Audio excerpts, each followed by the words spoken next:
MP parliamentary పక్ష నేత కేశవరావు ఆయన కుమార్తె గ్రేటర్ హైదరాబాద్ మేయర్ విజయలక్ష్మితో కాంగ్రెస్ నేతలు శుక్రవారం చర్చలు జరిపారు. కాంగ్రెస్ రాష్ట్ర వ్యవహారాల ఇన్ఛార్జ్ దీపాదాస్ మున్షి, సీఎం సలహాదారు వేం నరేందర్ రెడ్డి, ఖైరతాబాద్ జిల్లా కాంగ్రెస్ అధ్యక్షుడు రోహిన్ రెడ్డి కేకే ఇంటికి వెళ్లి వారిద్దరితో మాట్లాడారని ఒక వార్తను ఇక్కడ ప్రచురించింది. మరి ఇప్పటికే వలస నేతలతోటి మాకు ఇబ్బందులు అయ్యే పరిస్థితి ఉన్నది. వలస నేతలకే మీరు టికెట్లు ఇస్తా ఉన్నారు.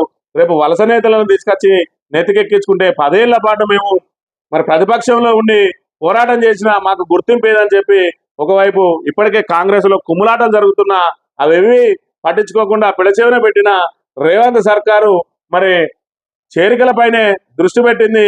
నాయకులందరినీ కూడా తమ వైపు తిప్పుకొని బీఆర్ఎస్ ను బలహీనపరిచే కార్యక్రమానికి తెగబడుతోంది. గతంలో బీఆర్ఎస్ పార్టీ చేసిన తప్పిదాలని రేవంత్ రెడ్డి వచ్చి రావడంతో చేస్తున్న విషయాన్ని మనందరం కూడా గమనించవచ్చు. ఇకపోతే